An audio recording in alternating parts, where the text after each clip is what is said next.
never fear. Raise our hands in the air, screaming, we are still here.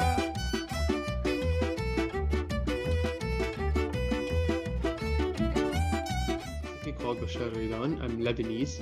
I'm 16 years old. I'm part of many organizations that aim at improving my country and developing every sense of living in my country. I'm a high school junior. I'm really involved in civil society, and I'm part in many initiatives and NGOs such as Academy to Read, Dare to Be Different, and Loyak Lebanon. And I also took part in founding many initiatives that are international and national, such as Exchange with the World and Dare to Be Different, which are really amazing initiatives that aim at tackling and improving the world we're living in. I consider myself to be like really engaged in civil society as for, I guess, like the youth of today, the Gen Z generally, they really need to be engaged in every single place they are in. As I think that youth today are like really more aware of the issues the whole world is facing. So if they do not start working on like to tackle these issues, no one will. So that's basically my potential or like the thing that motivates me to be part in civil society. Basically, the pandemic also like changed my life as it shed light on how like useful social media tools can be. Like I met many friends from different parts of the world, from Italy, from Spain, Africa, USA, Latin America. That was really amazing meeting people from different parts of the world, like online. And though many people tend to emphasize on, like many doctors emphasize on the idea of like social distancing, I guess we have to use the term physical distancing, as this time is the perfect time for us to be socially connected. I can't like emphasize on how my friends whom I like met from different countries, they really shaped my life. Like my friends like I met from Italy, they really told me that like the situation there is really different from the one in Lebanon. It was really nice meeting people from different countries and seeing the way they just perceive things. That was like really amazing.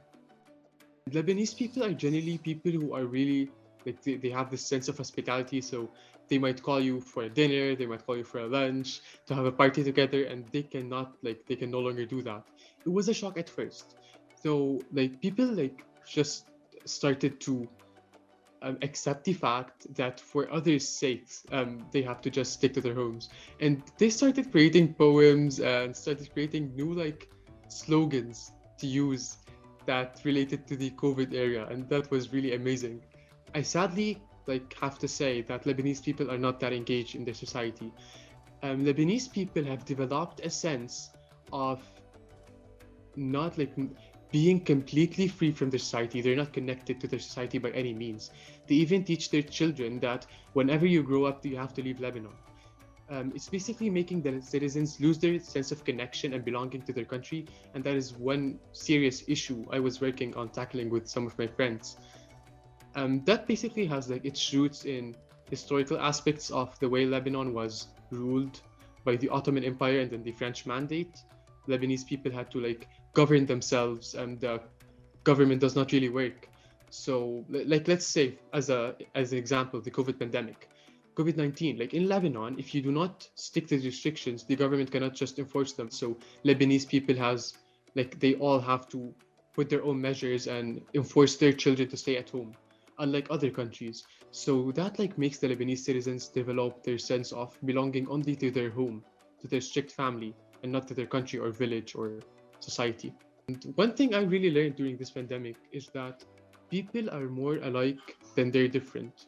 Like the issues we're facing in Lebanon are similar to the ones you're facing in Italy, similar to the ones they're facing in France or Spain or any different country. And that is amazing as the world is like really connected. But we just have to search for these ties that connect us all. I can tell every single person from the youth community in any place in the world, you can make a change by being yourself. You have to be different, you have to be yourself. And that's the thing that the world needs, in fact. And I guess that's the one thing I'd really want to share with all the world.